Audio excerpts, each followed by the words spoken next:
Hello everyone, welcome back to Be the Hope. It is the Saturday of the Octave of Easter, April 18th, and I wanted to talk to you guys a little bit about something that I've been reading during this, Lenten and Easter season, a little bit of both.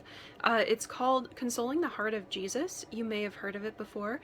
It was written by Father Michael Gately, who is a Marian priest, but who really focuses on the topic of divine mercy. And tomorrow happens to be the Feast of Divine Mercy.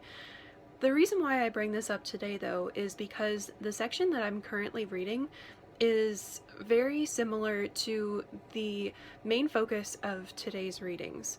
When I read today's readings for Mass, I was struck by how the apostles were really portrayed as super weak people.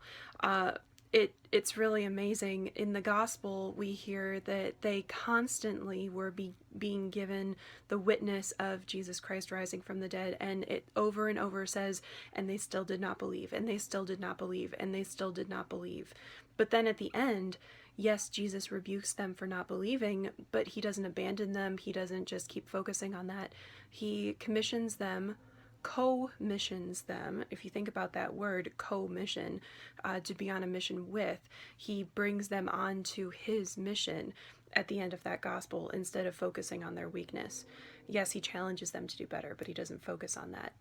At the beginning of the Acts of the Apostles, though, the reading from the Acts of the Apostles is my favorite line from the readings for today, and it says, "Observing the boldness of Peter and John, and perceiving them to be uneducated, ordinary men, the leaders, elders, and scribes were amazed, and they recognized them as the companions of Jesus."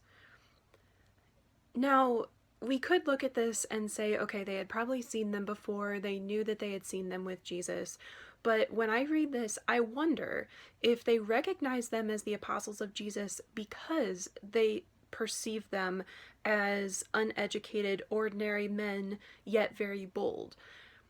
Even if this isn't the reason why they recognize them, I'm really wondering if that was why. But even if that wasn't the case, we know that Jesus specifically chose regular, uneducated, ordinary people and made them bold. And he didn't change who they were. We see that in the gospel. We see that these people were not only regular, uneducated, ordinary people, but they were weak. They didn't believe very readily. They didn't believe very easily. They were weak people. But we see that they were made bold. And Jesus didn't change who they were. They still had their weaknesses. They still had their faults and their failings. He simply gave them his Spirit. He gave them his Holy Spirit, and that made them bold. That made them bold witnesses, and it became the way that they were recognized. They were recognized for being bold even though they were simple, ordinary people. The reason why I brought up this book that I mentioned before, Consoling the Heart of Jesus, is because it's all about how to become a saint even though we're weak and little, and even though we don't have very many virtues. Many of us might say, I struggle with all the virtues. I'm not patient. I'm not very gentle. I could be more just and courageous and all of these things. How could I be a saint? I look at these saints and they're so awesome. They've done so many awesome things. It seems like they never sinned in their life. But what Jesus says is purely, I can make you a saint. And the way I can make you a saint is actually, the weaker you are, the less virtuous you are, the more he has to work with. And that's something that's really that's really hard for me to understand. I've always been one to really try to develop these virtues, and it's really hard for me to say, honestly, the best thing is for me to admit that I'm weak and that I have so many faults and that I'm really not virtuous, but to trust that Jesus can work with me, that actually my weakness is the best thing for him to work with.